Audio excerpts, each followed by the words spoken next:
Thank you. I want to, first of all, I want to thank everybody that came out in the rain. Give yourselves a big applause, okay, for being here. And, today there are demonstrations and support from all of our Elders Council, which is an organization that has been formed of the civil rights leaders of the 60s and the 70s, the people that marched with Dr. King, like Reverend Jim Lawson, Dr. Vincent Harding, many of the people that sat into the lunch counters that made that change in the civil rights movement. And isn't it fitting that we know Dr. King had the Poor People's March on Washington? And you know what it was like that day?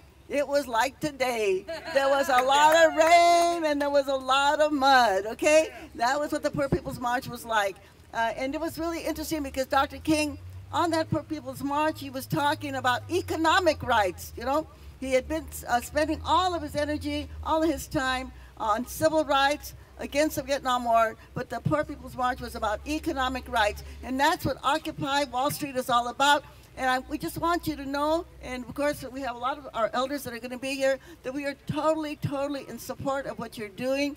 We want you to know that we have been there with you, that we have also, you know, suffered the arrests, we've suffered the beatings, all of the deprivations that go with being a warrior for justice. And we applaud everything that you're doing. And today we have people in New York City, the elders are there, in Washington, D.C., in San Francisco, California, in Oakland, California. The Council of Elders have many of their members that are being there to support Occupy Wall Street. We know that this is just a beginning. We know that this wave of justice that is happening in our country, it's not just about Los Angeles. It's not about California. It's not just about the United States. This is going to, and it is, a worldwide movement, a global movement, right? Because we need economic justice. It is not right that the very few should have all of the wealth while the rest of the world goes hungry, and the people are homeless, and the people are jobless, and the people have their civil liberties and their civil rights taken away from them. And of course we know about women's rights, and of course LGBT rights. These are the rights that we're all fighting for together. And we know that this movement is going to be successful, and it's not going to stop, and it's got to grow, and it may take different forms. It may take different forms. And I think right now, I want to just say, for all of those that have been arrested, I want you all to give them a shout of a big old viva for all the occupied. Viva, okay? Viva, because they are making that great sacrifice. And I want to quote Father Bill O'Donnell. Father Bill O'Donnell, who protested against the opposite of the Americas, the School of the Americas, and the terrorists. And he always said that you really can't be a good civil rights leader unless you've gone to jail, right? Okay, so we know that we are forming a great new group of leaders with all of the people that are going to jail right now. Those are going to be the leaders that are going to be in the front of the movement, and it's going to continue to expand. But I just want to say one other thing. Yes, we've got to occupy Wall Street, you know, Wall Street, we've got to do that, but we've also got to occupy the school board, right? Yes. And we've got to occupy the city council, right? Yes. And we've got to occupy the Congress, right? Yes. Because this is where the decisions are made, where our money is going to go, whether it's going to go to schools or it's going to go to jails, right? Whether it's going to go for more tax loopholes for the corporate world, or we're going to have more money for health services. So we have a big job to do, and it's coming from the bottom. We know that all of the changes that have been made, like in the civil rights movement, the women's movement, the peace movement, the LGBT movement have come from the bottom. So thank you very much. You're leading the way, and we are very blessed to be here with you. Thank you very much. Si se puede, we can do it. All right, gracias. Si se puede, let's do it. Si se puede, si se puede, si se puede, si se puede, si se puede. Thank you very much. Muchas gracias. Thank you very much. Dolores Huerta has the words of Jim Lawson. So I'm going to ask, because he is on the national committee, I'm going to give her the microphone, and then after that we will hear our blessing. This is not all of his statement that he was going to make, but we can at least share part of it that he was saying. First of all, he said, we applaud the miraculous extent to which the Occupy initiative has been nonviolent and democratic, especially in the light of the weight of violence under which the great majority of people are forced to live, including joblessness, foreclosures, unemployment, poverty, inadequate health care, etc. Among the Council of Elders, we place the highest value on the role of compassion and nonviolent action in our personal and our organizations.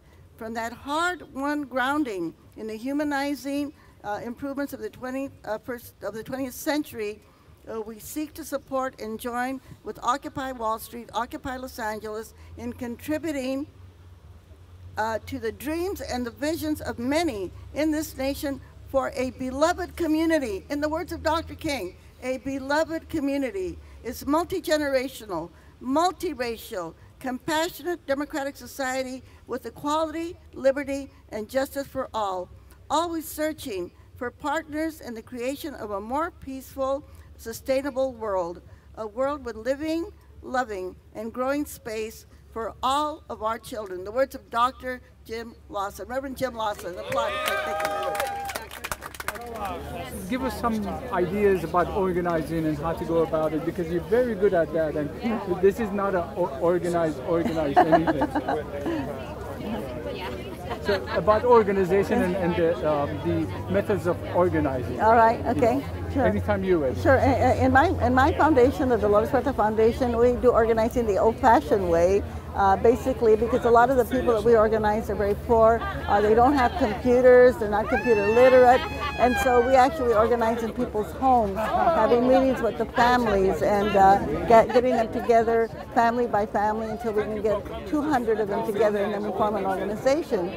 We know that with the Occupy Los Angeles and Occupy Wall Street, it's a different movement because they can organize each other through the web and through the internet and through Twitter, which of course makes it a much faster way to organize.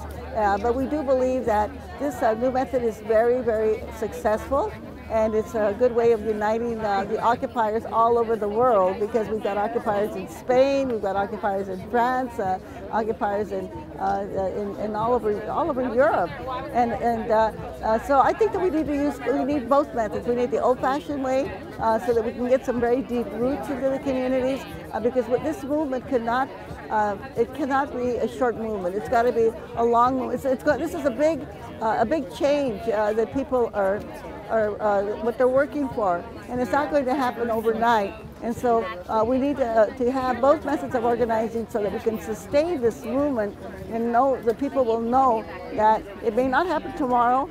It may happen some next year and the year after that, but it's a movement. It cannot end, because everything depends on this movement to save our economic life of our planet, and to save the planet itself in terms of the environment, because I think this movement has many, many facets to it. It's about the economy, but it's also about civil rights, it's about women's rights, it's about LGBT rights, and it's about saving our world so that we can have a planet that is going to survive after we leave.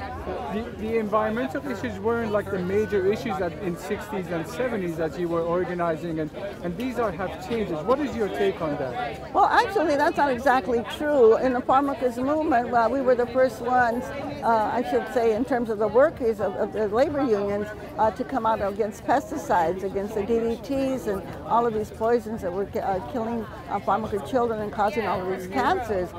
So it's always, I think, been a part of the movement. And again, the environmental movement started from the bottom, just the way that this economic movement is starting. So it's all connected. That's the one thing I think that we all understand, that our movements are being blended together, and they're coming together with the Occupy movement, because we know that each movement by itself will not be able to accomplish their goals. The only way we can accomplish our goals is by all of us coming together, and this is what the Occupy movement, I think, is going to do for all of us, bringing us all together.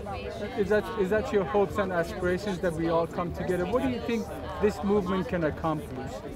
This movement can accomplish miracles, and the reason why, because it is showing the world that the most powerful force that we have is the power of one, the power of the individual. The power of the individual, when that individual is committed and lends and embraces other people to come together, this is what makes a movement, and this is being shown by these young people that are doing this Occupy movement. Any message of hope to everybody out there? I just want to congratulate them and thank them because they're there on behalf of every single one of us, and we've got to applaud them and support them in any way that we can and join them as often as we can to support this movement. It has to continue. It is our saving grace that we have in the U.S. and in the world.